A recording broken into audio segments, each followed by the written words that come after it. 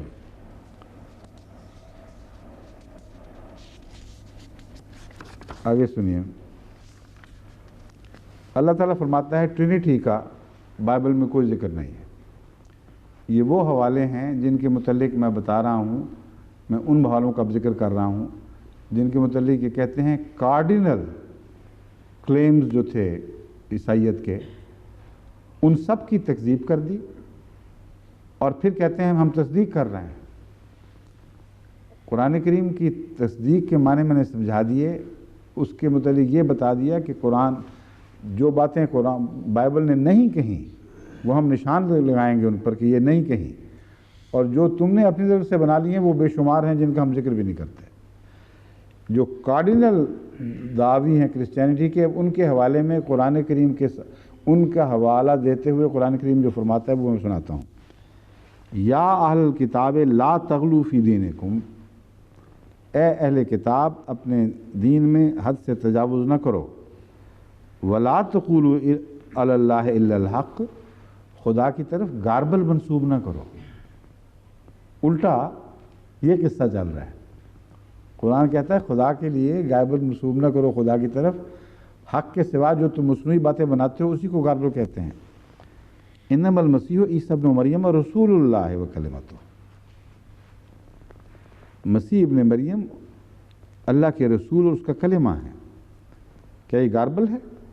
القاہا الی مریم وروح منہ، اسے مریم کی طرف اللہ نے اتارا، اور اس کی خدا کی طرف سے ایک روح، خدا کی طرف سے زندگی پانے والا روحانی وجود بننے والا مسیح روح ہے جو اس کی طرف سے آیا تھا۔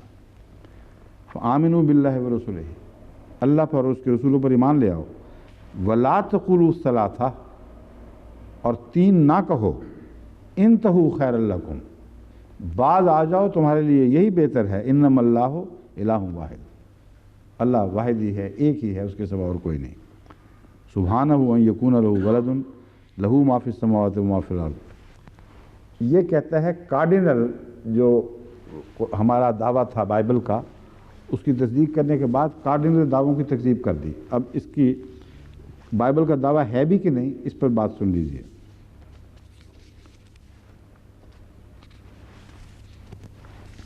Even the Bible, the New Bible Dictionary on the Trinity، ان کی آج کل کی جو نیو بائبل ڈکشنری ہے وہ ٹرینٹی پہ کیا کہتی ہے؟ The word Trinity is not found in the Bible۔ ایک کارڈینل دعویٰ تھا جس کو قرآن نے جھوٹا کیا کیا، تھا ہی نہیں، وہاں ذکر کیسے کر دیتا؟ اگر گاربل کرتا تو سچا سمجھتے تم اس کو، گاربل نہیں کیا تو جھوٹا کہہ رہے ہو، کیسی زبردستی ہے۔ ٹرینٹی کی تعریف میں لکھا ہے the word Trinity is not found in the Bible, though it is not a biblical doctrine in the sense that any formulation of it can be found in the Bible, it can be seen to underlie the revelation of God۔ کہتا ہے اگرچہ یہ اس قسم کا biblical doctrine نہیں ہے کہ اس کی معین شکل وہاں پائی جانی ضروری ہو۔ اب بہانہ دیکھا ہے کس طرح نکل رہے ہیں اس میں سے، لیکن واقعہ یہ ہے کہ انڈر لائنگ اس کے اندر اگر اتر کے دیکھیں، ڈوب کے دیکھیں تو اس کا مضمون سمجھ آ جائے گا۔ By this we mean that though we cannot speak confidently of the revelation of the Trinity in the Old Testament, we can read back many implications of it in the Old Testament. In the Old Testament.